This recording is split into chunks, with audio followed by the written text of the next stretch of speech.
نحمده ونصلي على رسوله الكريم اما بعد فاعوذ بالله من الشيطان الرجيم بسم الله الرحمن الرحيم رب اشرح لي صدري ويسر لي امري واحلل عقدة من لساني يفقهوا قولي۔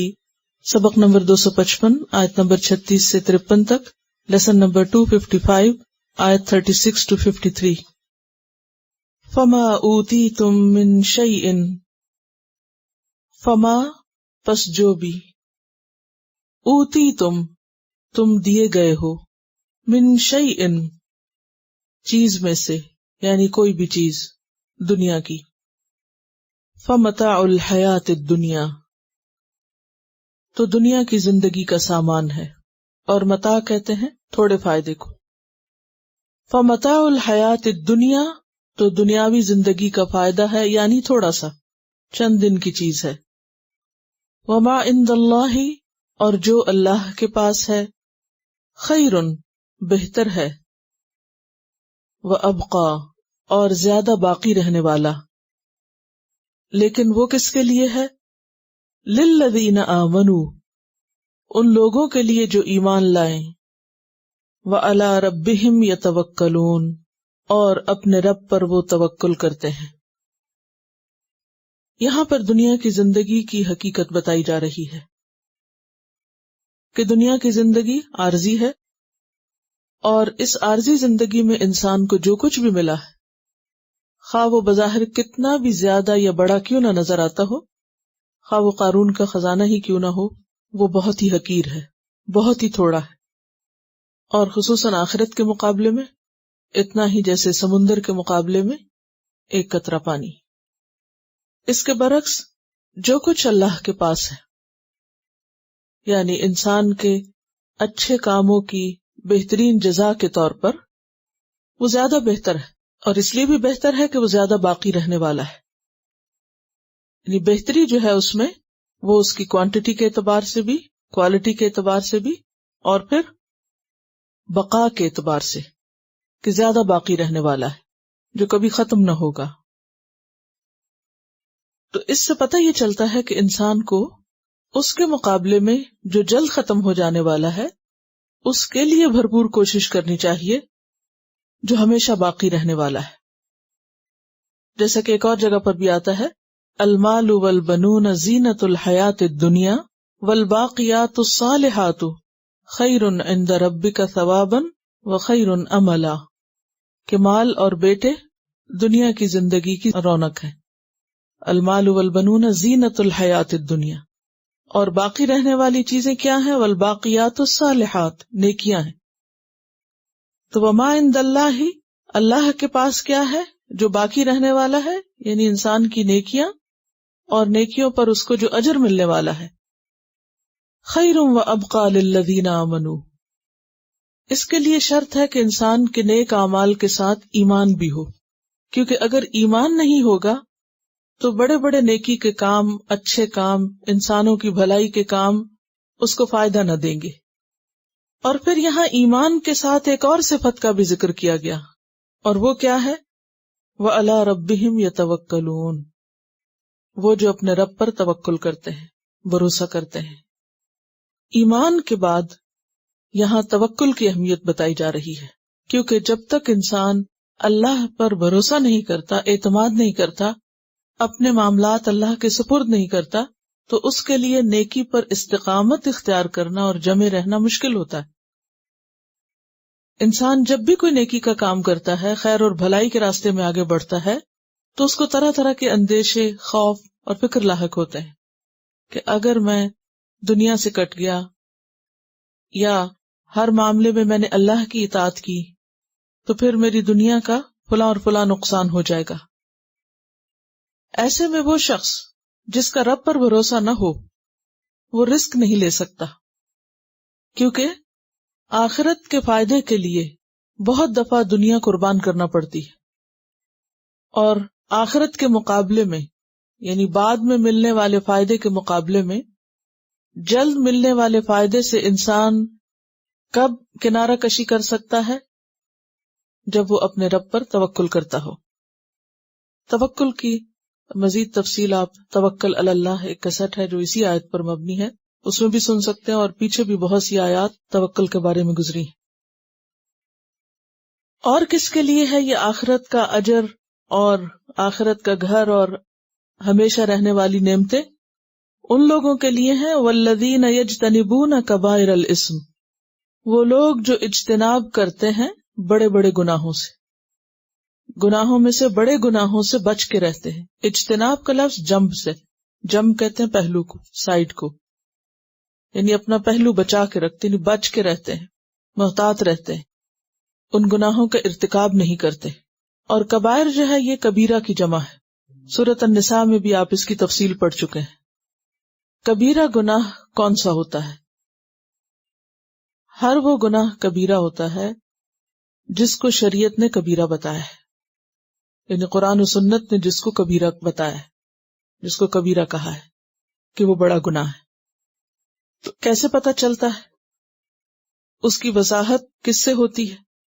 یا تو کسی آیت کے ذریعے پتہ چلے یا پھر احادیث سے جو تفصیلات ہمیں پتہ چلتی ہیں۔ بعض گناہوں کو براہ راست کبیرہ نہیں کہا گیا لیکن وہ بھی کبیرہ شمار ہوتے ہیں۔ ان کی علامت کیا ہے؟ کہ اس پر مثلاً حد جاری کی گئی ہو، یعنی ایسا گناہ جس کی حد بتائی گئی ہو، یا جس پر کسی عذاب کی وعید ہو، یا جس کام کے کرنے پر لعنت آئی ہو، یعنی فلاں کام کرنے والے پر اللہ کی لعنت۔ اسی طرح جس کام پر اللہ کا غضب نازل ہوتا ہو، اللہ کی ناراضگی لازم آتی ہو، یہ سارے کام کبیرہ کے زمرے میں آتے ہیں۔ اس پر کتابیں بھی لکھی گئی ہیں جن میں لسٹ بنائی گئی ہے کہ کون کون سے گناہ کبیرہ ہیں اور پھر ان پر دلائل بھی دیے گئے ہیں۔ ایک مشہور کتاب امام ذہبی کی ہے کتاب الکبائر، اس کے علاوہ بھی ہیں، مختصر بھی ہیں، تفصیلی بھی ہیں۔ اور اسم کہتے ہیں گناہ کو۔ گناہ کیا ہوتا ہے؟ ہر وہ کام جو نیک اعمال میں تاخیر کا باعث ہو یا جس سے انسان ثواب سے محروم ہو جائے۔ آثمہ اس اونٹنی کو کہتے ہیں جو تیز چل سکتی ہے لیکن جان بوجھ کر آہستہ چلے، سستی کرے۔ تو وہ شخص جو جان بوجھ کر سستی کے مارے یا کوتاہی اور غفلت کی وجہ سے اللہ کی اطاعت سے پیچھے رہے۔ تو کوئی بھی ایسا کام کرنا کہ جس کی وجہ سے انسان نیک کام میں تاخیر کر دے، اسے وقت پر نہ کرے، تو وہ کام گناہ شمار ہوتے ہیں جو انسان کو نیکیوں سے محروم کریں۔ کل ہم نے پڑھا تھا نا کہ من کان یرید حرث الآخرۃ نزد لہ فی حرثہ، تو جو شخص آخرت کا اجر چاہتا ہے تو اللہ تعالیٰ اس کو نیکی کی اور توفیق دیتا ہے، لیکن جو شخص اپنی آخرت کی طرف سے غافل ہو جاتا ہے تو اس کے لیے پھر کیا ہوتا ہے؟ وہ توفیق چھن جاتی ہے اور پھر وہ ایک گناہ کے بعد دوسرے میں ملوث ہوتا چلا جاتا ہے۔ تو والذین یجتنبون کبائر الاسم، وہ لوگ جو بڑے بڑے گناہوں سے اجتناب کرتے ہیں، والفواحش، اور فواحش سے۔ فواحش جو ہے یہ فاحشۃ ان کی جمع ہے، اور فاحشہ عام طور پر ان برائیوں کو کہتے ہیں، یعنی فحش میں یا فاحشہ میں یا فحشاء میں، فواحش میں وہ برائیاں آتی ہیں جو شہوت اور خواہش نفس کے راستے سے ابھرے۔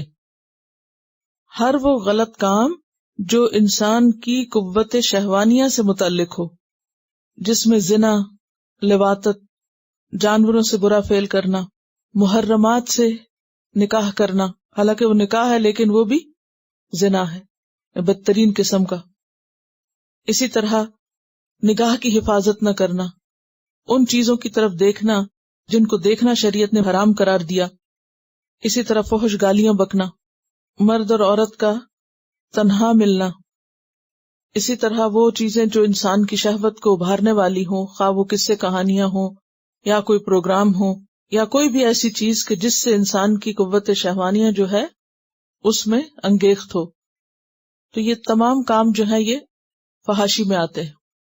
چاہے ایسے سین دیکھنا، ایسی تصویریں دیکھنا، ایسے منظر دیکھنا لائیو ہوں یا دوسری طرح، کہ جو بھی انسان کی ایسی خواہشات کو ابھارتے ہوں۔ ان کا خاص طور پر الگ ذکر کیوں کیا گیا؟ کیونکہ یہ ویسے بھی کبائر میں آ ہی جاتے ہیں، ان کو کیوں ہائی لائٹ کیا گیا؟ تاکہ خاص طور پر ان سے بچنے کا اہتمام کیا جائے، کیونکہ ان سے آگے اور کئی برائیاں جنم لیتی۔ تو والذین یجتنبون کبائر الاثم والفواحش، وہ لوگ جو اجتناب کرتے ہیں بڑے بڑے گناہوں سے اور فحاشی کے کاموں سے، بے حیائی کے کاموں سے۔ تو اس سے کیا پتہ چلتا ہے کہ قرآن مجید میں ان دو چیزوں سے خاص طور پر بچنے کا حکم دیا گیا ہے، کبیرہ گناہ اور فحش باتیں، فحش کام۔ اور ان دو کے ساتھ ایک تیسری چیز کا ذکر بھی کیا گیا ہے، کیونکہ وہ تیسری چیز بھی انسان کے لیے بہت سی برائیوں کے راستے کھولتی ہے، اور وہ ہے غیظ و غضب، غصہ، جس کی وجہ سے انسان نیکیوں سے محروم بھی ہوتا ہے اور برائیوں میں جا پڑتا ہے۔ وَإِذَا مَا غَضِبُوا هُمْ يَغْفِرُونَ، اور جب وہ غضبناک ہوتے ہیں تو بخش دیتے ہیں، معاف کر دیتے ہیں۔ غضب کیا چیز ہے؟ حدیث میں آتا ہے کہ غضب یا غصہ ایک چنگاری ہے، آگ کا انگارہ ہے جو شیطان انسان کے دل میں ڈالتا ہے، جس سے انسان بھڑک اٹھتا ہے۔ یعنی غصہ دراصل ایک آگ ہے جو شیطان انسان کے دل میں لگاتا ہے، اور آپ دیکھیے کہ جو چیز دل میں لگ جائے پھر وہ کہاں کہاں تک نہیں پہنچے گی۔ وَإِذَا مَا غَضِبُوا، یعنی شیطانی اثر سے جب وہ غضبناک ہوتے ہیں، ہم یغفرون، تو وہ اس غصے کو طول نہیں دیتے بلکہ معاف کر دیتے ہیں، کیونکہ انسان کمزور ہے، شیطان اس کے ساتھ ہے۔ بارہا زندگی میں ایسے مواقع آتے ہیں کہ جب انسان غضبناک ہو جاتا ہے، لیکن ایسے میں پسندیدہ کیا ہے کہ انسان معاملے کو رفع دفع کر دے، اس کو طول نہ دے۔ تو ایسے لوگ آخرت کے اجر کو اور آخرت کے ہمیشہ رہنے والے، باقی رہنے والے فائدوں کو پا سکیں گے۔ غضب کے بارے میں نبی صلی اللہ علیہ وسلم نے فرمایا، پہلوان وہ نہیں جو کسی کو کشتی میں پچھاڑ دے، بلکہ وہ ہے جو غصے کی حالت میں اپنے آپ کو ضبط میں رکھے، یعنی وہ بہادر ہے۔ حضرت ابو ہریرہ رضی اللہ عنہ فرماتے ہیں کہ ایک شخص نے رسول اللہ صلی اللہ علیہ وسلم سے عرض کیا کہ مجھے کچھ نصیحت فرمائیے۔ آپ نے فرمایا غصہ نہ کیا کرو۔ اس نے دوبارہ یہی بات پوچھی، آپ ہر بات یہی کہتے رہے، غصہ مت کیا کرو۔ تو اہل ایمان کی صفت کیا بتائی گئی کہ وہ غصے میں بے قابو نہیں ہوتے، بلکہ ان کا غصہ بھی اپنی حد کے اندر رہتا ہے، اور وہ غصہ آ تو جاتا ہے لیکن اس کے بعد معاف کر دیتے ہیں، یعنی جو بھی ان کو غضبناک کرے۔ اور غصے کو معاف کرنے کے لیے کیا ضروری ہوتا ہے کہ انسان کے اندر برداشت کا مادہ ہو، یعنی انسان سہنا جانتا ہو، کیونکہ انسان بیرونی اثرات کو تو کنٹرول نہیں کر سکتا۔ جو چیزیں آپ کو غصہ دلاتی ہیں وہ تو اپنی جگہ ہوں گی، لیکن آپ کا کام کیا ہے کہ آپ اس کو سہ جائیں، برداشت کر جائیں۔ اور برداشت وہی کر سکتا ہے جس کے اندر عقل ہو، وہ اس کو کنٹرول کر لیتا ہے، یعنی غضب کو عقل سے دبایا جا سکتا ہے۔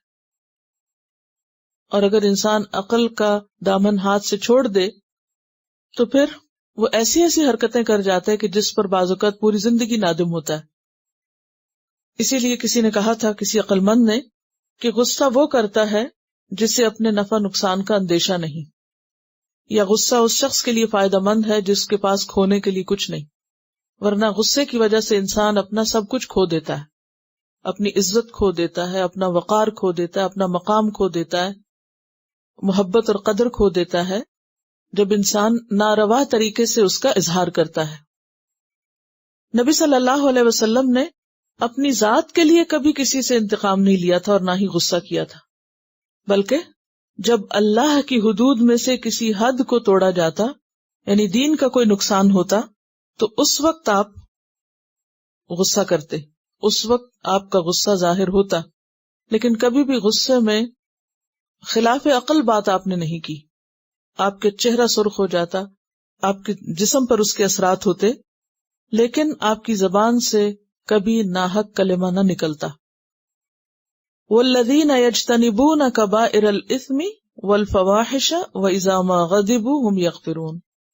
تو کبیرہ گناہ اور کبیرہ گناہوں میں سے فحش باتیں، اور فحش باتوں میں سے بدترین چیز غصے کی حالت میں ناروا گفتگو، کیونکہ اس وقت انسان گالی گلوچ سے بھی پرہیز نہیں کرتا، کسی کو لان تان کرنے، ملامت کرنے، پھر اس کو یہ یاد نہیں رہتا کہ میرے سامنے کوئی بڑا ہے یا چھوٹا ہے، وہ سب کچھ بھول جاتا ہے، دین، اخلاق، ایمان، ہر چیز فراموش کر بیٹھتا ہے۔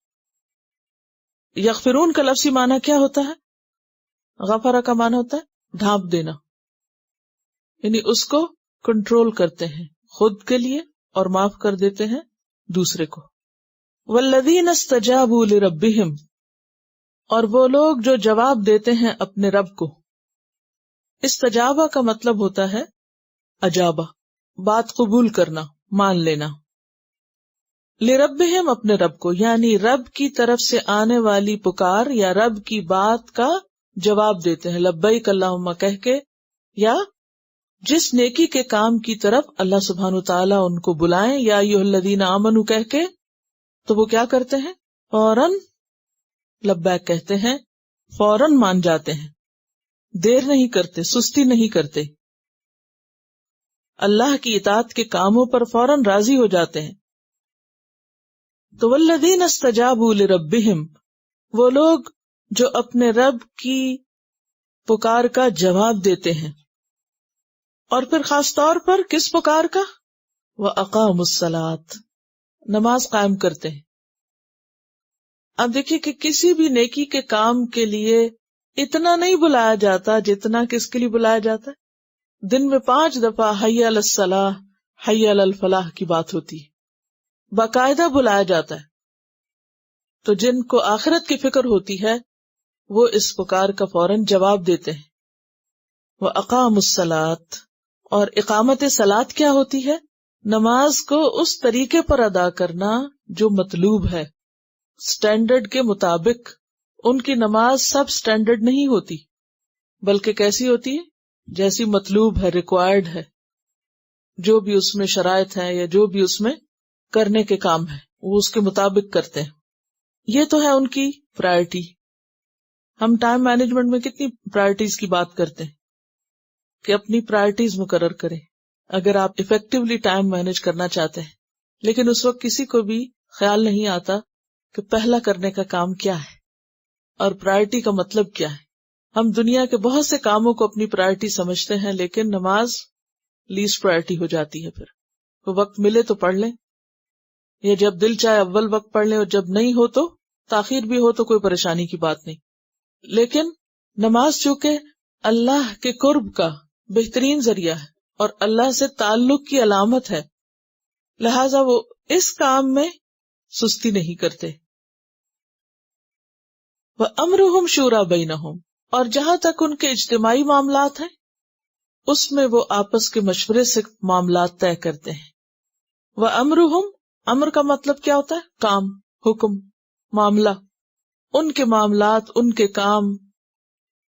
شورا جو ہے یہ فعلا کے وزن پر ہے، جیسے بشرا، عقبہ، حسنہ، اسی طرح شورا۔ اور شورا کا کیا معنی ہوتا ہے؟ مشورہ، مشاورت، تشاور۔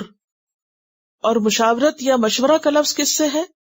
شین واو رے سے، شور سے۔ اور مشاورت کہتے ہیں آراء کے تبادلے کو، تاکہ صحیح رائے سامنے آ سکے۔ مشورہ کیا ہوتا ہے؟ آراء کا تبادلہ، ایکسچینج آف ویوز۔ کس لیے؟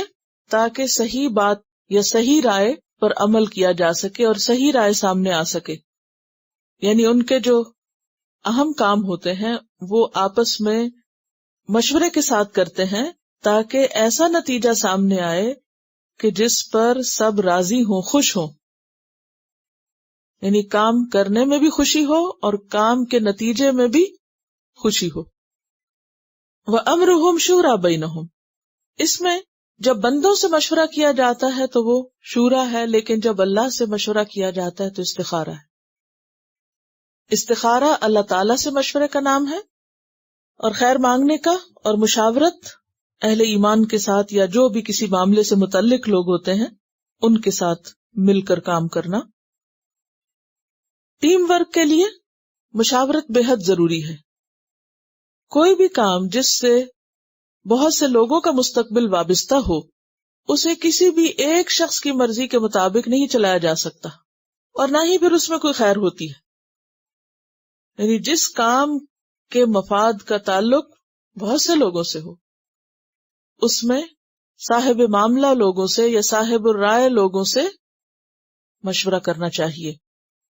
ایسے موقع پر اگر کوئی شخص صرف اپنی رائے سے فیصلہ کر دے تو اس سے معاملات میں بگاڑ آتا ہے۔ تو جو مشترک معاملات ہیں ان میں منمانی کرنا دراصل دوسروں کا حق مارنا ہے۔ مثلاً ایک گھر ہے تو ایک خاندان کے لوگ جو ہیں وہ مل جل کر رہتے ہیں، اگر اس میں صرف ایک ہی شخص اپنی مرضی سے سب کام کرتا چلا جائے تو اس سے کیا ہوگا کہ ہو سکتا ہے کہ اس کے فیصلے اس طرح ہوں جس میں وہ اپنی سہولت یا اپنے فائدے کو تو دیکھے لیکن باقی گھر والوں کو نہ پوچھے، تو اس میں کبھی اہل خانہ کے درمیان، اس خاندان کے درمیان خوشی نہیں ہو سکتی، باہم اعتماد نہیں ہو سکتا۔ اسی طرح جہاں بھی لوگ مل جل کر کام کریں، ٹیم ورک، اور ذاتی کاموں کے لیے تو اکیلے بھی انسان کام کر لیتا ہے۔ مثلا اگر آپ کو اپنا گھر چلانا ہے یا آپ کو اپنی صفائی ستھرائی کرنی ہے یا کھانا پینا ہے یا سونا ہے تو اس میں تو آپ کو کسی سے مشورے کی اور کسی کو ساتھ ملانے کی ضرورت ہے۔ آپ اکیلے بھی اپنے لیے پکا بھی سکتے ہیں، کھا بھی سکتے ہیں، سو بھی سکتے ہیں، صفائی بھی اور جو بھی آپ کی ذاتی ضروریات ہیں پوری کر سکتے ہیں۔ لیکن جب آپ گھر سے نکلتے ہیں خاص طور پر اور کسی ایسے کام میں شریک ہوتے ہیں جو صرف آپ کا ذاتی کام نہیں، وہ ایک اجتماعی کام ہے، کوئی دینی کام ہے، کوئی ملکی، کوئی سیاسی، کوئی حکومت کی سطح پر، تو وہ کام پھر ایک شخص کی مرضی سے نہیں، بہت سے لوگوں کی اور جو متعلقہ لوگ ہیں ان کی مرضی کے ساتھ ہونے چاہیے۔ اس کا فائدہ یہ ہوتا ہے کہ اس کام میں ایک برکت ہوتی ہے، صحیح چیز سامنے آتی ہے اور سب کے درمیان ہم آہنگی اور خوشی ہوتی ہے، یعنی کہ کام کرنا آسان ہو جاتا ہے، اور بڑے کاموں کے لیے زیادہ لوگوں کی ہمیشہ ضرورت ہوتی ہے، اور جس کام میں جتنے زیادہ لوگ شریک ہوں گے ان کو مشورے ہی کے ذریعے آرگنائز کیا جا سکتا ہے۔ جب ایک شخص اپنی مرضی کرتا ہے تو وہ ایک عقل استعمال ہو رہی ہوتی ہے، اور جب دو لوگ مل جاتے ہیں تو وہ دو عقلوں کا استعمال ہوتا ہے، اور ایک عقل کے مقابلے میں دو عقل جب جمع ہوتی ہیں تو نتیجہ مختلف ہوتا ہے، اور اگر 3 ہو یا 4 ہو تو کام کی مناسبت سے جتنے بھی لوگ اس میں رائے دیں تو اس میں بہتر صورت سامنے آتی ہے۔ اس میں آپ دیکھیے کہ مشورہ ہر ایک سے نہیں کیا جاتا، مشورہ انہی لوگوں سے کیا جاتا ہے جو لوگ صاحب معاملہ ہوں، جن سے متعلق وہ چیز ہو۔ جن سے وہ متعلق نہیں، ان سے اگر آپ مشورہ کریں گے بھی تو فائدہ کچھ نہیں۔ پھر اسی طرح اس معاملے میں بھی ہر فرد سے مشورہ بعض اوقات ضروری نہیں ہوتا، بلکہ جو اس خاص معاملے کی سمجھ بوجھ رکھتا ہو۔ حضرت عمر رضی اللہ تعالیٰ عنہ کے بارے میں آپ نے پڑھا ہوگا کہ ان کا جو طریقہ حکومت تھا وہ کیا تھا کہ انہوں نے 6 افراد پر مشتمل ایک کمیٹی بنا رکھی تھی جسے مجلس شورا کہا جاتا تھا، اور بہت سے معاملات وہاں پر ڈسکس ہوتے تھے۔ نبی صلی اللہ علیہ وسلم کے بارے میں آتا ہے کہ وہ سب لوگوں سے بڑھ کر مشورہ کرنے والے، یعنی سب سے زیادہ مشورہ کرنے والے انسان تھے، حالانکہ آپ اللہ کے رسول تھے، اور قرآن مجید میں آپ کو حکم دیا گیا وَشَاوِرْهُمْ فِي الْأَمْرِ، آپ ان سے مشورہ کریں اہم معاملوں میں، اور آپ مشورہ کیا کرتے تھے۔ اور آپ کے بعد خلفائے راشدین بھی آپ کے طریقے پر مشورے کے ساتھ حکومت کرتے تھے، اور حضرت عمر نے تو باقاعدہ نامزد کر دیے تھے افراد کہ جب بھی کوئی اہم کام ہوگا تو یہ مشاورتی کمیٹی جو ہے یہ مل کے فیصلہ کرے گی۔ اسی لیے ہم دیکھتے ہیں کہ جب کیسر و کسریٰ کے مقابلے کے لیے حضرت عمر نے سوچا کہ وہ خود وہاں پر جائیں تو حضرت علی جو اس کمیٹی کے رکن تھے انہوں نے کہا کہ یہ آپ کا جانا مناسب نہیں ہوگا، اور پھر حضرت علی ہی کی رائے پر عمل کیا گیا تھا۔ کون کون تھے اس کمیٹی میں لوگ؟ حضرت عثمان رضی اللہ تعالیٰ عنہ تھے، حضرت علی تھے، حضرت سعد بن ابی وقاص تھے، عبد الرحمن بن عوف تھے، طلحہ تھے، زبیر تھے۔ یہ 6 افراد تھے، عثمان، علی، طلحہ، زبیر، سعد اور عبد الرحمن بن عوف۔ یہ 6 وہ تھے جن کو جنت کی بشارت بھی دی گئی تھی اور سابقون الاولون میں سے تھے، اور صاحب الرائے لوگ تھے، یعنی انتہائی سمجھدار لوگ تھے۔ تو جو بھی اس دور میں ملکی، سیاسی، جنگی، قانونی معاملات ہوتے تھے ان میں ان سے مشورہ کیا جاتا تھا.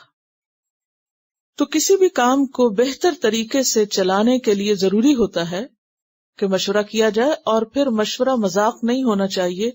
مشورہ کرنے کا مطلب یہ کہ جب ایک بات مشورے سے طے ہو جائے تو پھر اس پر عمل بھی ہو.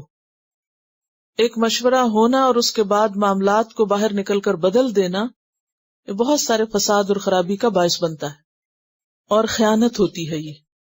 اور ایسی خیانت جو ہے وہ دین کے معاملے میں بے برکتی پیدا کر دیتی ہے. اصل میں کسی بھی مشورے کو قبول کرنے کا ایک معیار ہونا چاہیے. جیسے جنگ خندق تھی تو اس میں حضرت سلمان فارسی کا مشورہ قبول کیا گیا تھا. مختلف صحابہ مختلف مشورے دے رہے تھے. جنگ بدر میں مشورہ کامیاب رہا، لیکن جنگ احد میں جن لوگوں کا مشورہ مانا گیا اس کی وجہ سے بہت سا نقصان بھی ہوا، اور اس کے بعد پھر آپ کو تاکید کی گئی کہ اس کے باوجود بھی آپ مشورہ کریں. تو چونکہ انسانی کوششیں ہیں ان میں غلطی بھی ہو سکتی ہے، لیکن صحیح مشورہ خواہ وہ چھوٹے کا ہو یا بڑے کا ہو، اپنے کا ہو یا پرائے کا ہو، اس کو قبول کر لینا چاہیے، کیونکہ اسی میں پھر خیر ہوتی. اور ہوتا یہ ہے کہ اگر مشورے سے کوئی کام کیا جائے اور وہ خراب بھی ہو جائے، سب کے اوپر ایکولی رسپانسبلٹی آتی. اور اگر کوئی ایک شخص فیصلہ کرتا ہے اور خرابی ہو تو پھر ساری ذمہ داری بھی اسی پر آتی. تو یہ دراصل تو سہولت پیدا کرنے کے لیے ہے کہ سب رسپانسبلٹی کو شیئر کریں. اور اسی طرح اگر کوئی کام ٹھیک ہو جائے تو اس کی خیر اور اس کا جو کریڈٹ ہے وہ بھی صرف ایک کو نہ ملے بلکہ سبھی کو ملے. تبھی خوشی رہ سکتی ہے اور تبھی ہم آہنگی ہو سکتی ہے سب کے ساتھ. بعض چیز ہمارے خیال میں بہت درست ہو سکتی ہے اور بعض اوقات وہ واقعی درست ہوتی بھی ہے، لیکن ہمارا کام کیا ہے کہ مشورہ دے دیں اور اس کے بعد ہم فارغ ہیں، کیونکہ ہمیں اللہ کے یہاں سرخرو ہونا نا. مشورہ دینے کے بعد اس کو مسلط نہیں کیا جا سکتا کسی پر، اور مشورے کا ایک اصول ہے کہ متعلقہ لوگوں سے ہی ہونا چاہیے، الا یہ کہ وہ اس سے بھی متعلق بات ہو. ایک بات ہوتی ہے نا جو آپ سے متعلق ہے، نہیں آپ راہ جا رہے ہیں اور آپ مشورہ دے دیں، وہ ایک نصیحت میں تو آ سکتا ہے، لیکن مشورہ نصیحت سے فرق ہے. دیکھیے نصیحت ہر شخص کر سکتا ہے، خیر خواہی کی بات ہر ایک کر سکتا ہے، لیکن ڈیسیژن لینے کے لیے مشورہ ایک مختلف چیز ہوتی. امر بالمعروف کا حق ہر ایک کو ہے، نہی عن المنکر کوئی بھی کر سکتا ہے، لیکن مشورہ وہ چیز ہوتی ہے کہ جس سے کسی کام کو کسی خاص نتیجے تک پہنچانا مقصود ہو، آر یا پار کرنا مقصود ہو. ٹھیک ہے. اور اسی طرح یہ بھی ہے کہ اہم امور میں ہوتا ہے، جیسے استخارہ اہم امور میں ہوتا ہے. اور اس کی کیا دلیل ہے؟ جیسے وہ حدیث میں آتا ہے نا کہ جب تم میں سے کسی کو کوئی اہم معاملہ پیش آئے، وہ حدیث کے الفاظ ہے اذا ہم احدکم الامر، کہ جب کسی چیز کی فکر ہو یا کوئی چیز بھاری محسوس ہو تو پھر انسان استخارہ کرے. اور اسی طرح ایسے امور کے جن کا فیصلہ تنہا کرنا خطرناک ہو اس میں مشورہ کیا جائے. ٹھیک ہے. اور ویسے بھی اگر دیکھا جائے کہ جو معاملہ دوسروں سے متعلق ہو وہ ایک بہت بڑی ذمہ داری ہوتا ہے جس کو اٹھانا ایک شخص کے بس کی بات ہی نہیں ہوتی. ابن العربی کا ایک قول ہے الشورى الفت للجماعہ، مشورہ کسی جماعت یا گروپ میں محبت کا باعث بنتا ہے. یعنی اگر کسی گروہ کے اندر باہم محبت پیدا کرنی ہو، ٹیم ورک کو اسٹرانگ کرنا ہو تو اس کے لیے کیا ضروری ہے؟ مشورہ. وسبب الی الصواب، اور درست راستے کی طرف جانے کا سبب بنتا ہے. وما تشاور قوم الا ہدوا، اور نہیں مشورہ کرتی کوئی قوم مگر یہ کہ وہ ہدایت پا جاتی ہے. یعنی جس قوم کے معاملات مشورے سے طے پائیں وہ ہدایت پاتے ہیں، وہ سیدھے چلتے ہیں، اور جہاں خیانت ہو وہاں معاملات بگڑ جایا کرتے ہیں. وَأَمْرُهُمْ شُورَى بَيْنَهُمْ، اور یہ صفت بھی کس کی بتائی گئی؟ یہ کس کی بات ہو رہی ہے؟ جن کے لیے آخرت کا اجر ہے جو ہمیشہ باقی رہنے والا ہے اور جو اللہ کے ہاں اجر کے امیدوار ہیں. تو یہ صفت بھی لازمی صفات میں سے ہے. وَمِمَّا رَزَقْنَاهُمْ يُنْفِقُونَ، اور اس میں سے جو رزق دیا ہم نے ان کو وہ خرچ کرتے ہیں. اب من جو ہے یہ تبعیض کا بھی ہو سکتا ہے، یعنی بعض حصہ، اور بیانیہ بھی ہو سکتا ہے، یعنی جو بھی ہم نے ان کو رزق دیا ہے وہ خرچ کرتے ہیں. تو کیا سارا ہی خرچ کر دیتے ہیں؟ ہاں، حسب ضرورت.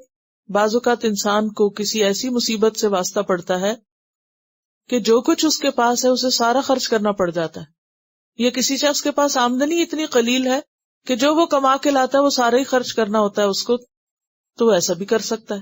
اور عام حالات میں کیا حکم ہے کہ اعتدال کے ساتھ انسان خرچ کرے، اپنی ذات پر بھی کرے، اپنے متعلقین پر بھی کرے، اللہ کے راستے میں بھی کرے، لیکن حرام راستوں پر نہ کرے۔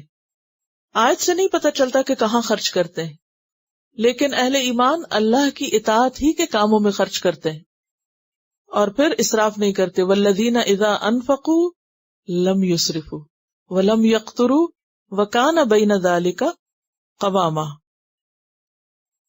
تو ومما رزقناہم ینفقون۔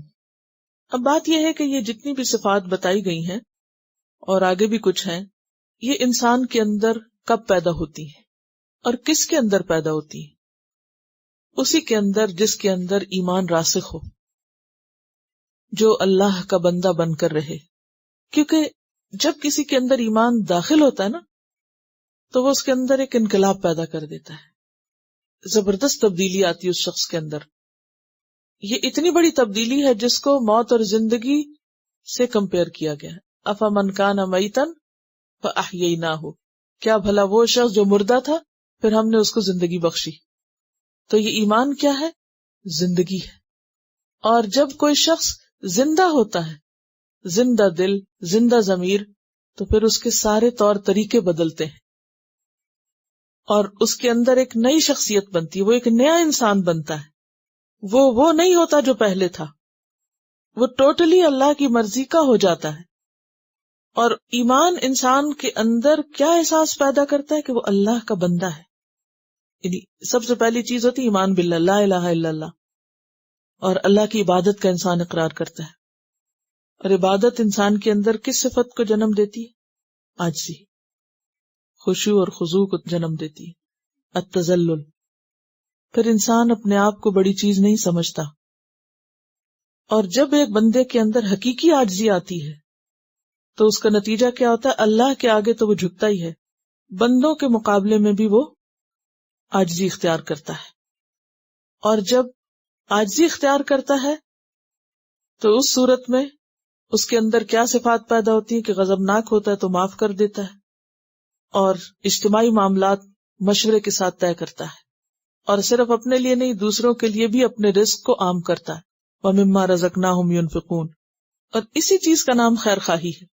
خیر خواہی کسی صرف خیال کا نام نہیں ہے کہ انسان کہے میں لوگوں کے لیے بہت خیر خواہ ہوں اور عمل اس کا بالکل خلاف ہو ان کاموں کے جو یہاں لکھے ہوئے ہیں۔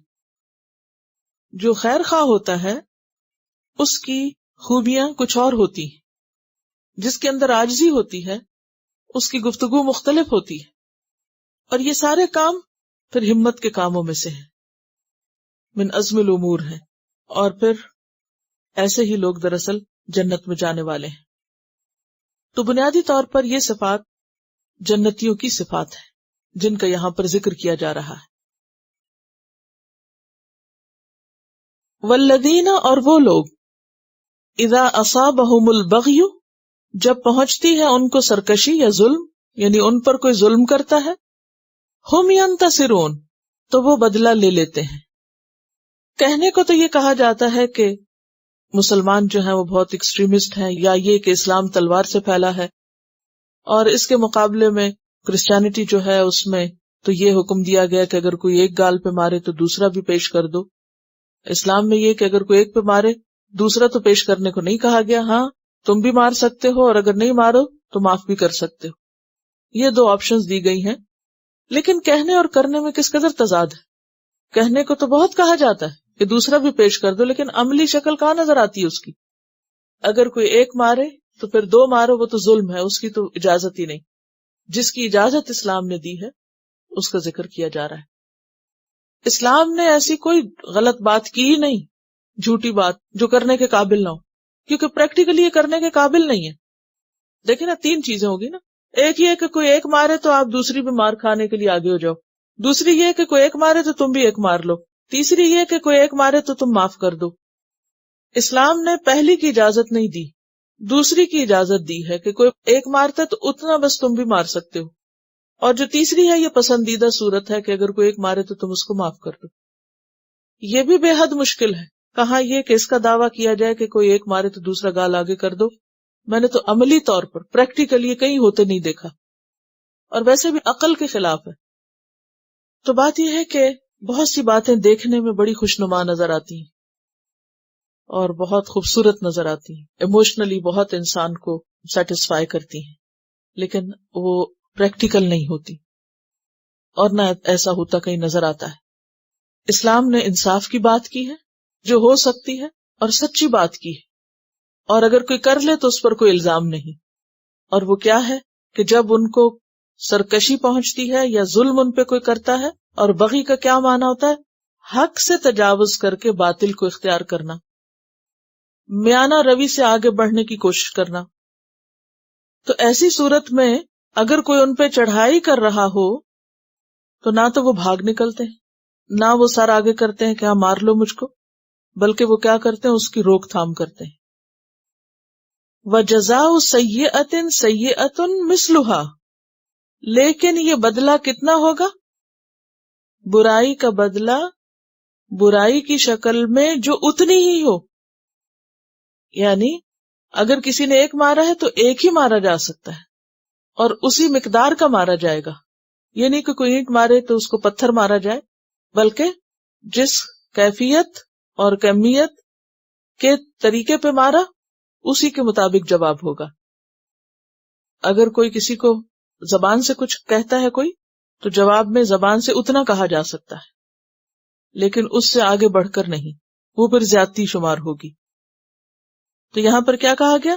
وَجَزَاءُ سَيِّئَةٍ سَيِّئَةٌ مِثْلُهَا، بس اتنی ہی.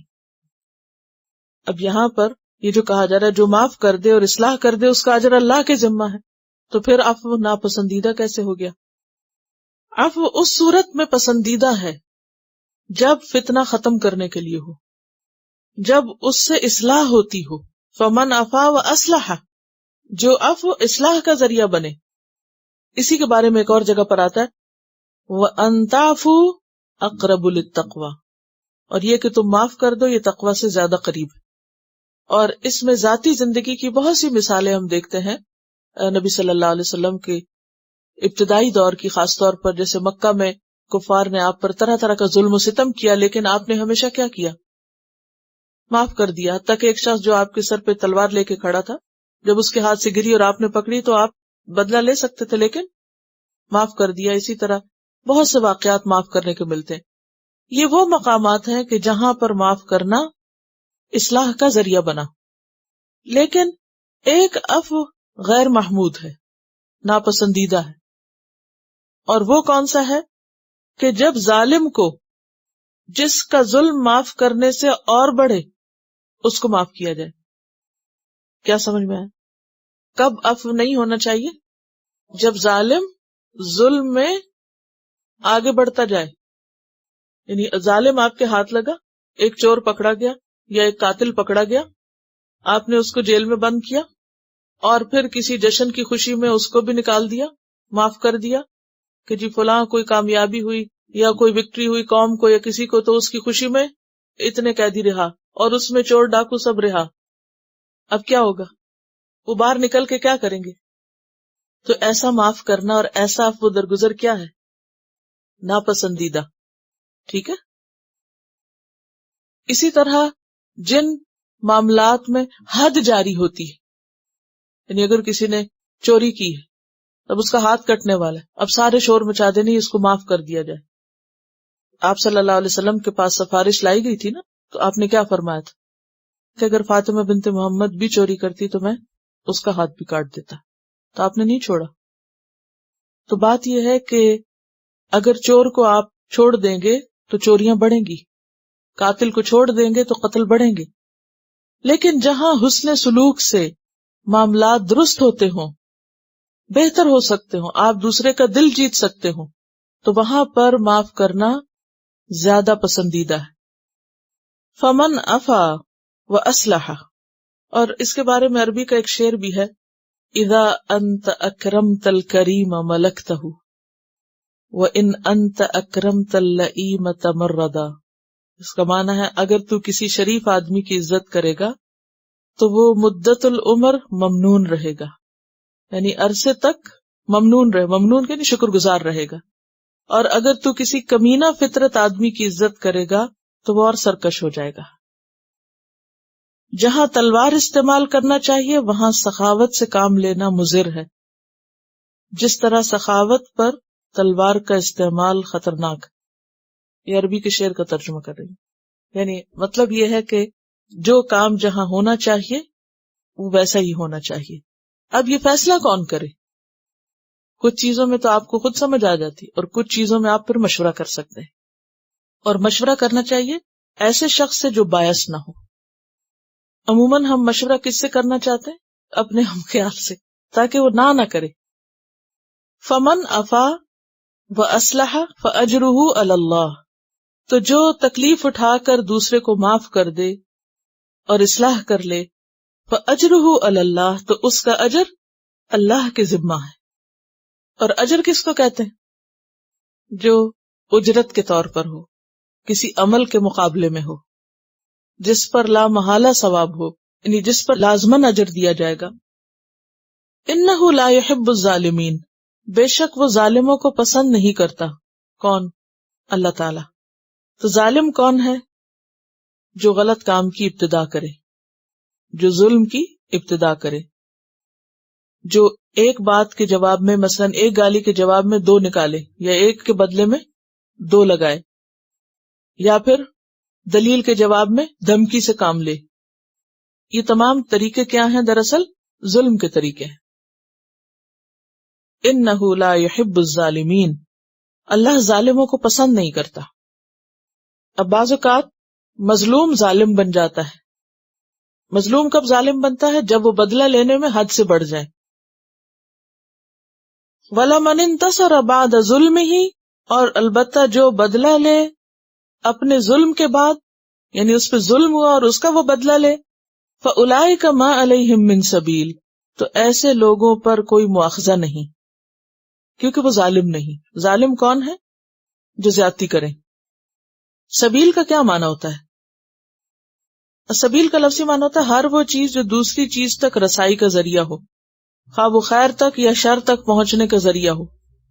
تو ایسے لوگوں پر کوئی راستہ نہیں، یعنی ان کی کوئی پکڑ نہیں، یعنی ان کو کوئی ملامت نہیں. انما السبیل، بے شک الزام، مواخذہ، علی الذین، ان لوگوں پر ہے، یظلمون الناس، جو لوگوں پر ظلم کرتے ہیں. پکڑ کس کی ہے؟ سزا کس کو ہے؟ جو دوسروں پر ظلم کریں، زیادتی کریں، دوسروں کو نقصان دیں. وَيَبْغُونَ فِي الْأَرْضِ، اور وہ زیادتی کرتے ہیں زمین میں، بغیر الحق، ناحق، جو ناحق دوسروں کو ستائیں، زیادتی کریں. اولئک لہم عذاب علیم، ایسے لوگوں کے لیے دردناک عذاب ہے. تو مواخذہ اور پکڑ ظالموں کی ہے، باغیوں کی ہے. ایسے لوگوں کو دنیا میں بھی پکڑا جائے گا اور آخرت میں بھی ان کے لیے سخت سزا ہے. وَلَمَنْ صَبَرَ، اور البتہ جو صبر کر لے، وغفر، اور معاف کر دے. صبر کا معنی کیا ہے؟ اذیت پر، تکلیف پر بدلہ نہ لے، یہ ہے صبر یہاں، یعنی ظالم سے بدلہ نہ لے. اور غفر کا لفظی معنی کیا ہوتا ہے؟ ستر اور تجاوز، چھپانا بھی اور درگزر کرنا بھی. وَلَمَنْ صَبَرَ وَغَفَرَ، جس نے صبر کیا اور ڈھانپ دیا. ڈھانپ دیا کا مطلب کیا ہے؟ معاف کرنے میں کیا ہوتا ہے کہ نہ صرف یہ کہ بدلہ نہیں لیا، بلکہ اس کے ساتھ ساتھ اس بات کو نشر بھی نہیں کیا.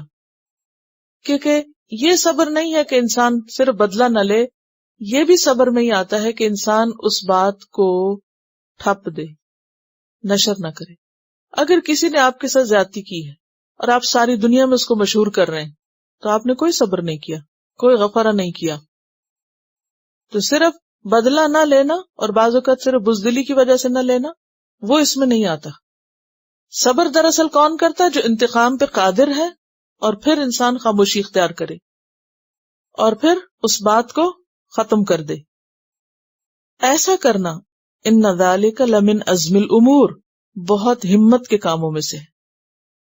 عزم کا معنی ہوتا ہے کسی کام کو قطعی اور حتمی طور پہ کرنے کا ارادہ. کسی کام کو قطعی طور پر اور حتمی طور پہ کرنے کا ارادہ، یعنی پختہ ارادے کے کام.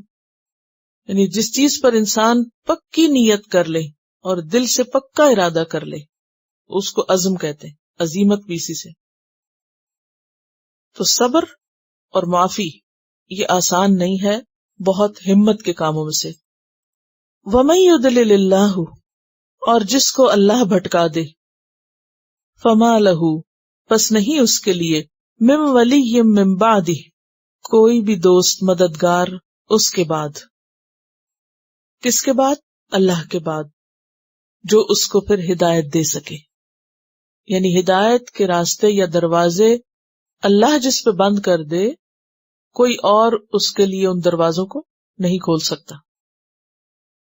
وَتَرَى الظَّالِمِينَ، اور تم دیکھو گے ظالموں کو قیامت کے دن، لَمَّا رَأَوُا الْعَذَابَ، کہ جب وہ دیکھیں گے عذاب، یقولون، وہ کہہ رہے ہوں گے، ہل، کیا، اِلیٰ مَرَدٍ، پھرنے کی طرف، یعنی دنیا کی طرف لوٹنے کی طرف.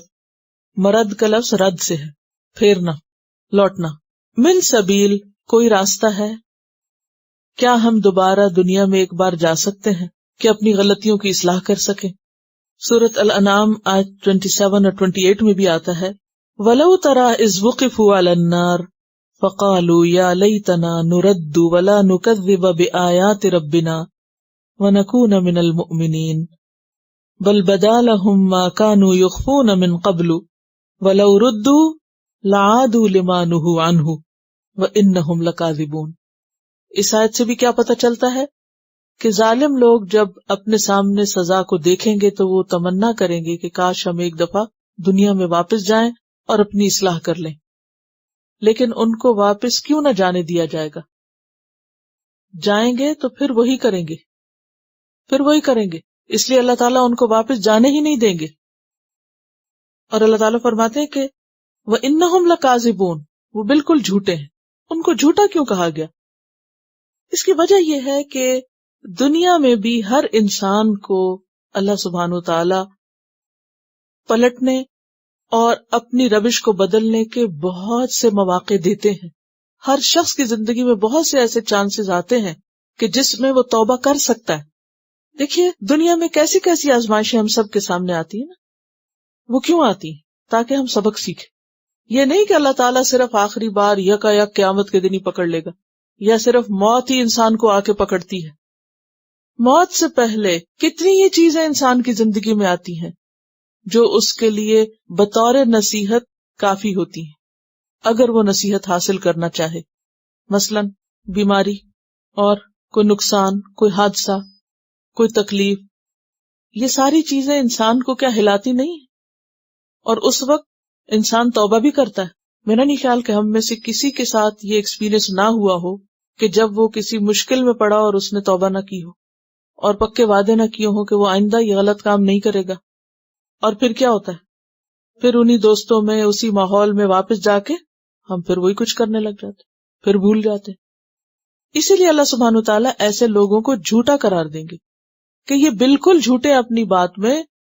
اگر ان کو واپس بھیجا بھی گیا تو یہ وہی کر کے آئیں گے جو اب تک کرتے رہے، یہ اصلاح نہیں کریں گے. لہٰذا واپسی کے کوئی چانسز نہیں ہوں گے کسی کے بھی.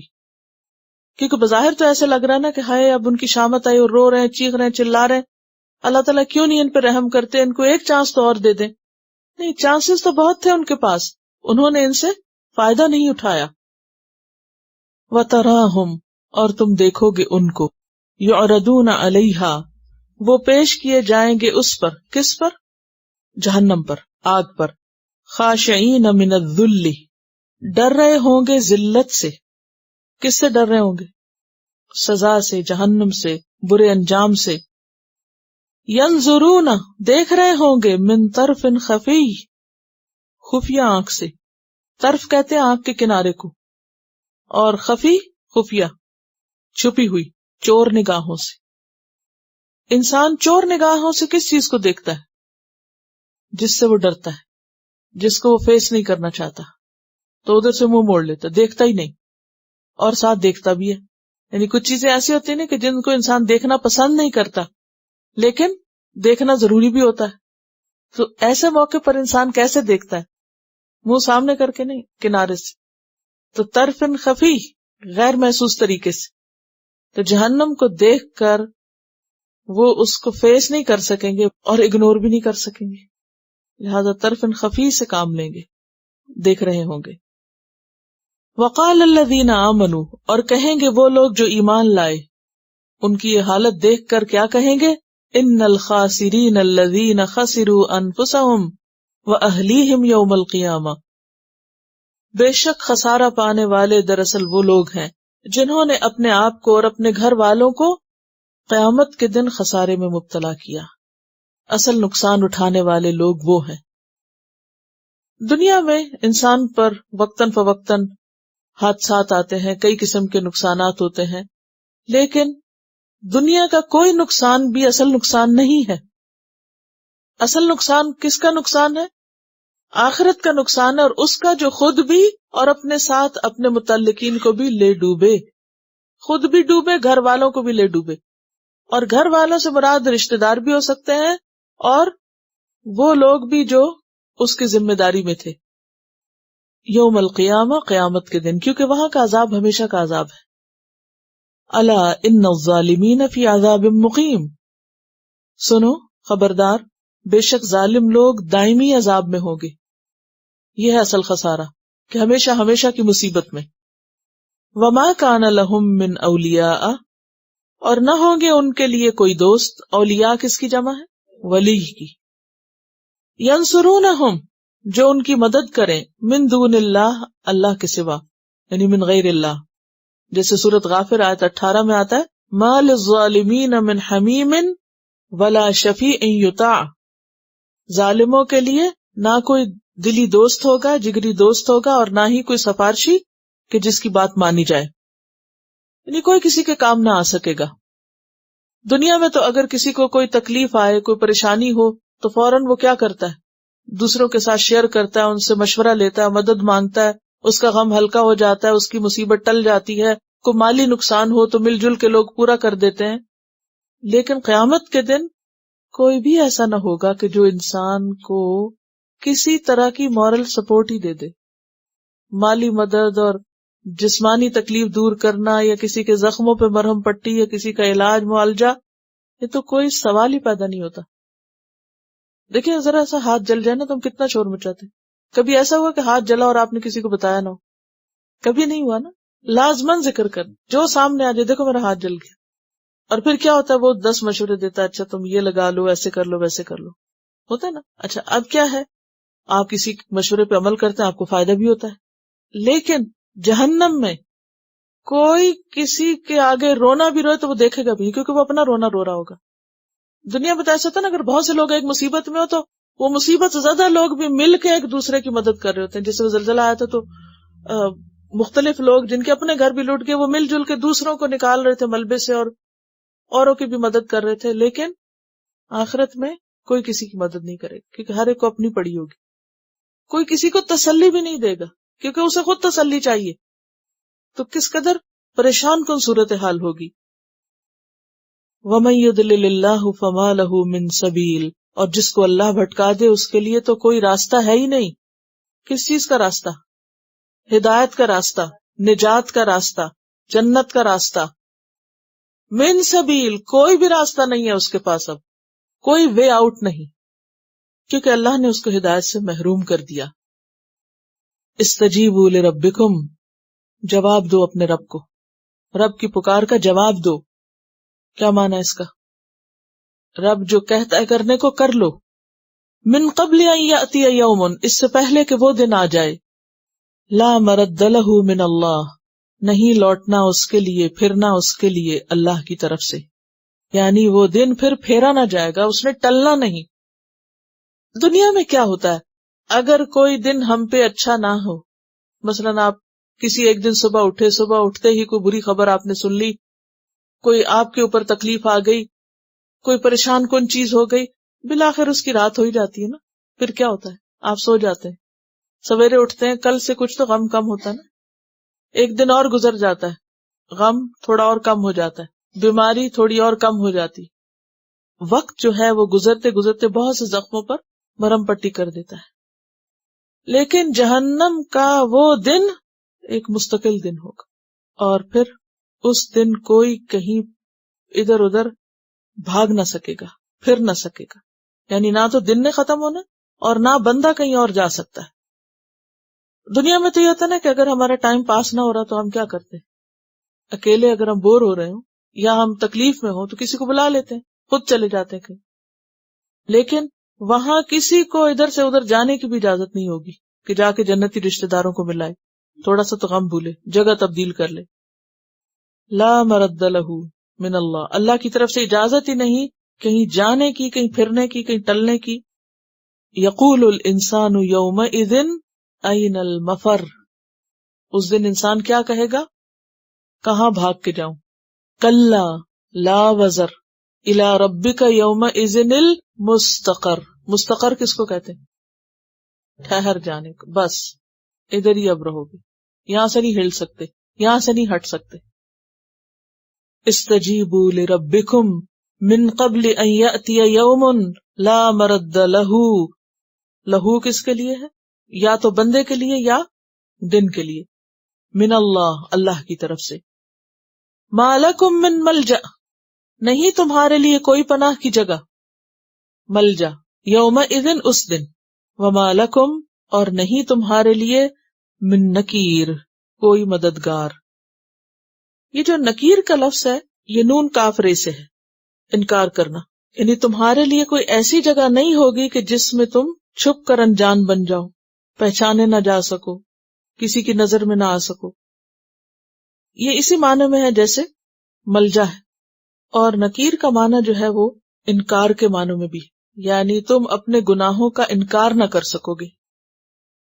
اصل میں نون کاف رے میں دو چیزیں پائی جاتی ہیں، نمبر ایک اجنبیت اور نمبر دو ناگواری۔ نمبر ایک اجنبیت اور نمبر دو ناگواری۔ نکرہ بمانے ناگوار، نازیبا، نامعقول چیز، اور نکیر کا معنی پھر کیا ہوا، نامعقول چیز، یعنی جس پر انسان ناراضگی کا اظہار کرے اور جس کو ناگوار سمجھے۔ تو مراد اس سے کیا ہے کہ تم قیامت کے دن انکار نہ کر سکو گے، کیونکہ جو چیز ناگوار ہوتی ہے اس کو انسان کیا کرتا ہے، انکار کرتا ہے۔ اور اگر اس میں اجنبیت کا معنی ہو تو مراد یہ ہے کہ تم وہاں اجنبی نہیں ہوگے، سب تمہیں جانتے پہچانتے ہوں گے، اور پھر یہ بھی کہ بھیس بدل کے تم چھپ نہ سکو گے۔ اور بنیادی معنی اس میں یہی پایا جاتا ہے کہ تمہاری حالت نہیں تبدیل ہوگی، جو تمہارے سامنے آ گیا وہ تم کو فیس کرنا ہی پڑے گا، یعنی جو بھی حالت ہوگی اس کا تم انکار نہ کر سکو گے، اپنے گناہوں کا بھی انکار نہیں کر سکو گے، اپنی سزا کا بھی انکار نہیں کر سکو گے، اور کہیں اجنبی نہیں بن سکو گے، چھپ نہ سکو گے، جانتے بھی ہوں گے سب، بے عزتی بھی خوب ہوگی کہ یہ وہی ہیں جو دنیا میں تو بہت نیک بنے ہوئے تھے۔ دیکھیے دنیا میں انسان اپنی بے عزتی اور رسوائی سے کتنا ڈرتا ہے، لیکن قیامت کے دن کوئی اس سے بھاگ نہیں سکے گا۔ اِنَّكَ مَن تُدْخِلِ النَّارَ فَقَدْ أَخْزَيْتَهُ، کہ جو بھی دیکھے وہ لان تان کرتا جائے۔ اور یہ کس کے لیے کہا گیا، اسْتَجِیبُوا لِرَبِّكُمْ، اور یہ وہی بات ہے جو شروع میں کہہ دی گئی، وَالَّذِينَ اسْتَجَابُوا لِرَبِّهِمْ، اور اس کی عملی صورت کیا، اقاموا الصلاۃ، اور کیا، وَأَمْرُهُمْ شُورَىٰ بَيْنَهُمْ، اور کیا، وَمِمَّا رَزَقْنَاهُمْ يُنْفِقُونَ، اور اس کے جو خلاف کریں ان کی بات ہو رہی ہے یہاں پر۔ استجیبوا لربکم، اب جو نماز ہی نہ پڑھے، جو ایک نہ سنے، اور جہاں اللہ کے راستے میں خرچ کرنے کی ضرورت ہو وہاں خرچ نہ کریں، اور باقی بھی جو صفات آتی، تو استجیبوا لربکم، جو اللہ کہہ رہا ہے مان جاؤ، من قبل ان یأتی یوم لا مرد لہ من اللہ، ایسا نہ ہو کہ ایسی مصیبت میں آپ پھنسو کہ پھر وہاں سے نکلنے کی کوئی گنجائش نہ ہو، اور نہ کوئی پناہ کی جگہ ملے، اور نہ ہی تم اپنے انجام کا انکار کر سکو، اور نہ ہی وہاں کہیں اجنبی ہو کے رہ سکو۔ فَإِنْ أَعْرَضُوا، پھر اگر وہ اعراض برتیں، یعنی جواب نہ دیں، نہ مانے، استجیبوا سے اعراض کریں، فما ارسلناک علیہم حفیظا، تو نہیں بھیجا ہم نے آپ کو ان پر نگران بنا کر، آپ کی پھر ذمہ داری نہیں، آپ کو ان کے اعمال کا محاسبہ نہیں کرنا، یعنی آپ کا کام پہنچا دینا ہے، بتا دینا ہے۔ ان علیک الا البلاغ، نہیں ہے آپ کے ذمہ مگر پہنچا دینا۔ بلاغ کا معنی ہوتا ہے مقصد اور منتہا کے آخری حد تک پہنچنا، اور بلاغ کا معنی کافی ہونا بھی ہے۔ تو ان علیک الا البلاغ کا معنی کیا ہے کہ آپ کا کام ہے کہ بات کو دلائل کے ساتھ آخری حد تک پہنچا دیں، اور اس کے بعد معاملے کو ان پر چھوڑ دیں، جس کا جی چاہے عمل کرے اور جو نہیں کرتا نہ کرے، کیونکہ حساب لینا اللہ کا کام ہے۔ وَإِنَّا إِذَا أَذَقْنَا الْإِنسَانَ مِنَّا رَحْمَةً فَرِحَ بِهَا، وَإِنَّا اور بے شک ہم، اذا اذقنا جب چکھاتے ہیں ہم، الانسان انسان کو، منا اپنی طرف سے، رحمتاً رحمت یعنی کوئی نعمت دیتے ہیں، صحت، دولت، مال وغیرہ، اولاد، فرح بہا خوش ہو جاتا ہے اس پر، یعنی ہاں سے مراد رحمت، کیونکہ انسان کا حق تو نہیں ہے نا، جو بھی اللہ دیتا ہے اس کی رحمت ہے، اس کی عنایت ہے، تو نعمتیں پا کر خوش ہو جاتا ہے۔ فرح یا خوشی بھی ایک محمود ہوتی ہے اور ایک مذموم ہوتی ہے۔ تو محمود کون سی ہے کہ جس میں یعنی کہ شکر گزاری ہو، اور مذموم کیا ہے کہ جس میں انسان اللہ کو بھول جائے اور اکڑ جائے۔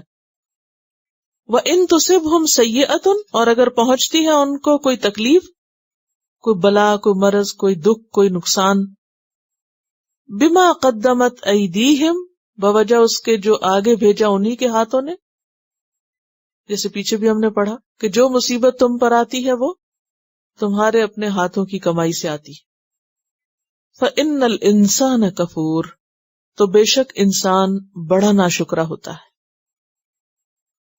یہ ایک عام انسان کا حال بیان کیا گیا ہے کہ جب کوئی نعمت ملتی ہے تو بھول جاتا ہے، اور جب کوئی تکلیف آتی ہے اور تکلیف بھی اس کے اپنے ہاتھوں کی کمائی سے آتی ہے تو اس وقت انسان سخت ناشکری کرتا ہے اور اللہ سے شکوے کرنے لگتا ہے، اور اس ناشکری میں خاص طور پر عورتوں کو محتاط کیا گیا۔ عورتوں کے بارے میں آپ نے فرمایا لِأَنَّكُنَّ تُكْثِرْنَ الشِّكَایَةَ کیونکہ تم کثرت سے شکوے کرتی ہو، وَتَكْفُرْنَ الْعَشِيرَ اور شوہر کی ناشکری کرتی ہو، اور پھر لو احسنت الی احداہن الدہر ثم ترکت یوما اگر ان میں سے کسی ایک کے ساتھ تم زمانے تک، عرصے تک احسان کرتے رہو پھر ایک دن نہ کرو، قالت تو کہے گی ما رأیت منک خیر قط تم سے تو میں نے کبھی کوئی خیر پایا ہی نہیں۔ انسان کا یہ رویہ چھچورا پن ہے، ہلکا پن ہے کہ انسان چھوٹی سی بات پہ آپے سے باہر ہو جائے خوشی سے، اور چھوٹی سی بات پر آپے سے باہر ہو جائے غصے میں۔ للہ ملک السماوات والارض اللہ کے لیے ہے بادشاہت آسمانوں اور زمین کی۔ اب اللہ کی قدرت کی کچھ بات کی جا رہی ہے تاکہ انسان محسوس کرے کہ اس کا حساب کس کے پاس ہے، کون ہے وہ، کتنی قوت، اختیار اور اقتدار کا مالک۔ یخلق ما یشاء اس کی قدرت دیکھنا ہے تو اس کی تخلیق میں دیکھو، پیدا کرتا ہے جو وہ چاہتا ہے، یہب عطا کرتا ہے، لمن یشاء جس کو چاہتا ہے، اناسن لڑکیاں، ویہب اور عطا کرتا ہے، لمن یشاء جس کو چاہتا ہے، الذکور لڑکے، جس کو چاہتا ہے لڑکیاں دیتا ہے، جس کو چاہتا ہے لڑکے دیتا ہے۔ اناس کا ذکر پہلے آیا اور ذکور کا بعد میں، دو وجوہات ہو سکتی ہیں، ایک تو یہ ہے کہ عورت کی عزت یا مقام کی اپلفٹ کے لیے، کیونکہ جاہلی معاشرے میں عورت کو حقیر سمجھتے تھے، اور دوسری جو سامنے ظاہر نظر آ رہی ہے وجہ کہ آیات کا جو پیچھے بھی آپ دیکھ رہے ہیں وزن ہے، کفور اور نکیر اور پھر یہاں قدیر، تو راہ کے اوپر آیات ختم ہو رہی ہیں۔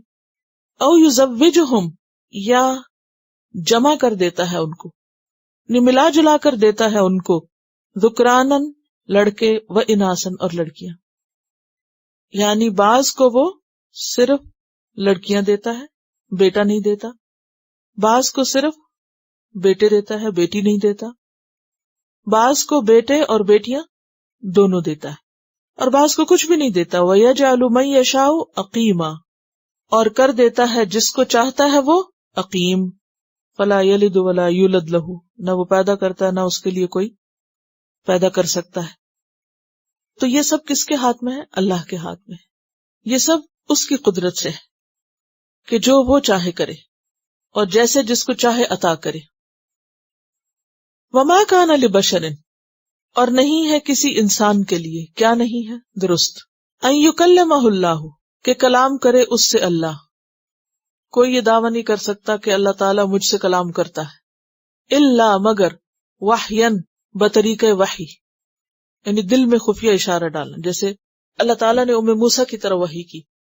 تو یہ دل میں جو بات آتی ہے اللہ کی طرف سے، یہ اللہ تعالیٰ پیغمبروں کے دل میں بھی ڈالتا ہے، اور پیغمبروں کے علاوہ دوسروں کے دل میں بھی، جیسے آتا ہے نا وَأَوْحَى إِلَىٰ كُلِّ سَمَاءٍ أَمْرَهَا، ہر آسمان کو بھی اللہ نے اس کا کام وہی کیا ہوا ہے۔ تو وہی ایک تو لفظی معنی میں تو اور ایک اصطلاحی معنی میں۔ لفظی معنوں میں کیا ہے؟ خاموش حکم، اور اصطلاحی معنوں میں شرعی حکم، یعنی شرعی حکم دینا وحی کے ذریعے پیغمبر پر۔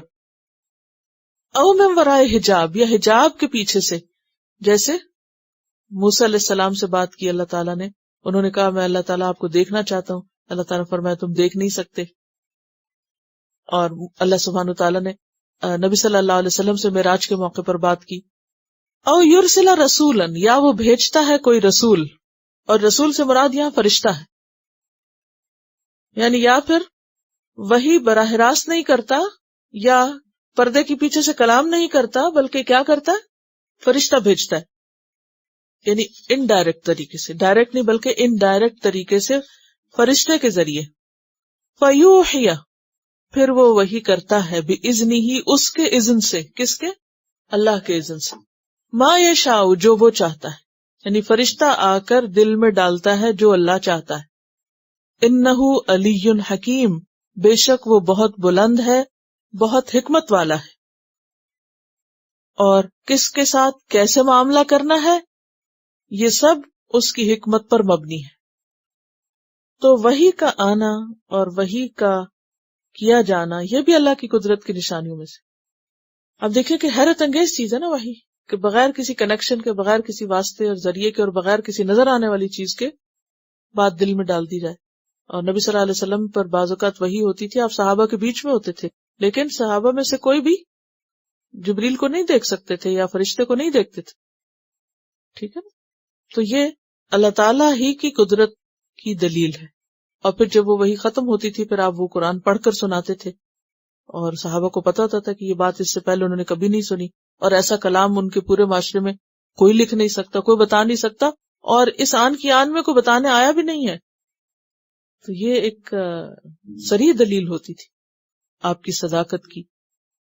اور پھر یہ بھی ہے کہ آج کے دور میں اس بات کو سمجھنا نسبتاً آسان ہے کہ جیسے وائرلیس کمیونیکیشن جب سے آئی ہے، تو اس ذریعے سے، سگنلز کے ذریعے سے ایک جگہ سے دوسری جگہ پیغامات جس طرح پہنچائے جاتے ہیں، تو اگر انسانوں کے ساتھ بغیر کسی تار کے اور بغیر کسی نظر آنے والے ذریعے کے، جو عام انسان، ٹھیک ہے وہ سگنلز کہیں نہ کہیں سے ڈائریکٹ ہوتے ہیں، لیکن اگر انسانوں نے ایسی چیزیں ایجاد کر لی ہیں کہ خفیہ اشارے وہ ایک دوسرے کو، یا خفیہ پیغامات ایسے سگنلز کے ذریعے بھیج سکتے ہیں، تو اللہ تعالیٰ کے لیے کیا مشکل ہے کہ وہ انسانوں تک اپنے پیغام بھیجے یا احکام بھیجے۔ وَكَذَلِكَ أَوْحَيْنَا إِلَيْكَ، وَكَذَلِكَ أَوْحَيْنَا، اور اسی طرح وحی کی ہم نے، إِلَيْكَ، آپ کی طرف۔ یعنی وحی کا طریقہ سمجھنا مشکل کیوں؟ ایسا تو ہوتا ہے، اور جس طرح پہلے پیغمبروں کی طرف وحی آئی، اللہ نے آپ کی طرف بھی وحی بھیجی، جیسے پہلے پیغمبروں سے اللہ نے کلام کیا، جیسے موسیٰ علیہ السلام ہے تو اللہ نے آپ سے بھی کلام کیا۔ وَكَذَلِكَ أَوْحَيْنَا إِلَيْكَ رُوحًا مِّنْ أَمْرِنَا، ہم نے آپ کی طرف روح وحی کی ہے۔ روح سے مراد یہاں قرآن ہے۔ قرآن کو کیوں روح کہا گیا؟ کیونکہ قرآن انسان کے اندر ویسے ہی کام کرتا ہے جیسے جسم کے اندر روح کام کرتی. روح سے ایک حرارت ہوتی ہے، جب روح نکل جاتی ہے تو جسم ٹھنڈا ہو جاتا ہے، اور ٹھنڈا جسم پھر فوت ہونے کی علامت ہے. کبھی اگر آپ کو میت کو نہلانے کا یا ہاتھ لگانے کا اتفاق ہوا ہو تو آپ نے دیکھا ہوگا کہ مردہ کس طرح ٹھنڈا ہو جاتا ہے نا، کیونکہ روح سے حرارت ہوتی ہے. تو اسی طرح جس کے اندر قرآن نہیں، اس کے اندر حرارت بھی نہیں، روح بھی نہیں، زندگی نہیں، وہ مردہ ہے. تو قرآن زندگی ہے.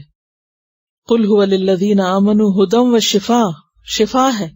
وننزل من القرآن ما هو شفاء ورحمہ وکذالک اوحینا الیک روحا من امرنا. اور روح کس کے امر سے آتی ہے؟ اللہ کے امر سے. ایک اور جگہ پر بھی آتا نا، یسألونک عن الروح قل الروح من امر ربی وما اوتیتم من العلم الا قلیلا. ما کنت تدری، نہ تھے تم جانتے، مل کتابو، کہ کتاب کیا ہے. آپ کو تو کسی کتاب کا نہیں پتا تھا. ولل ایمان، اور نہ ایمان کا پتا تھا. ولیکن، لیکن، جعلناہ نوراً، بنا دیا ہم نے اس کو نور. کس کو؟ روح کو، کتاب کو. نہدی بہ من نشاء، ہم ہدایت دیتے ہیں اس کے ذریعے جسے ہم چاہتے ہیں. من عبادنا، ہمارے بندوں میں سے، اپنے بندوں میں سے ہم جس کو چاہتے ہیں اس کے لیے چن لیتے ہیں اور اس کتاب کے ذریعے اس کو ہدایت دیتے ہیں. تو قرآن کیا ہے؟ روح بھی ہے اور نور بھی ہے. جیسے سورۃ النساء میں بھی آتا ہے، یا ایھا الناس قد جاءکم برہان من ربکم وانزلنا الیکم نورا مبینا. ہم نے تمہاری طرف ایک واضح نور بھیجا ہے. سورۃ التغابن آیت 8 میں آتا ہے، فآمنوا باللہ ورسولہ والنور الذی انزلنا. ایمان لاؤ اللہ پر، اس کے رسول پر، اور کس پر؟ والنور، اور نور پر ایمان لاؤ. الذی انزلنا، وہ جو ہم نے اتارا. تو اس سے کیا پتہ چلتا ہے کہ یہ قرآن کوئی معمولی چیز نہیں ہے. یہ تو روح ہے، یہ تو جان ہے، یہ تو زندگی ہے. اس کے بغیر تو انسان زندہ ہی نہیں. وَإِنَّكَ لَتَهْدِي إِلَى صِرَاطٍ مُسْتَقِيمٍ، اور بے شک آپ البتہ ہدایت دیتے ہیں سیدھے رستے کی طرف. کیوں؟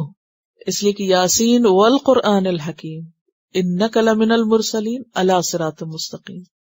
اور کیا ہے صراط مستقیم؟ صراط الذین انعمت علیہم غیر المغضوب علیہم ولا الضالین. یہ کیوں کہا گیا کہ پیغمبر سیدھے رستے کی طرف ہدایت دے رہے ہیں؟ کیونکہ وہ قرآن کے ذریعے ہدایت دے رہے تھے لوگوں کو. اللہ کا کلام لوگوں تک پہنچا رہے تھے، اللہ کی بات لوگوں تک لے جا رہے تھے. وَكَذَلِكَ أَوْحَيْنَا إِلَيْكَ رُوحًا مِّنْ أَمْرِنَا، یہ روح تو ہم نے آپ کی طرف بھیجی. مَا كُنْتَ تَدْرِي مَا الْكِتَابُ وَلَا الْإِيمَانُ، آپ کو تو کتاب اور ایمان کا کچھ پتہ نہ تھا. اللہ نے آپ کی طرف کتاب اور حکمت بھیجی اور آپ کو وہ سکھایا جو آپ جانتے نہ تھے. سورۃ یوسف آیت 3 میں آتا ہے، نَحْنُ نَقُصُّ عَلَيْكَ أَحْسَنَ الْقَصَصِ بِمَا أَوْحَيْنَا إِلَيْكَ هَذَا الْقُرْآنَ وَإِن كُنْتَ مِن قَبْلِهِ لَمِنَ الْغَافِلِينَ.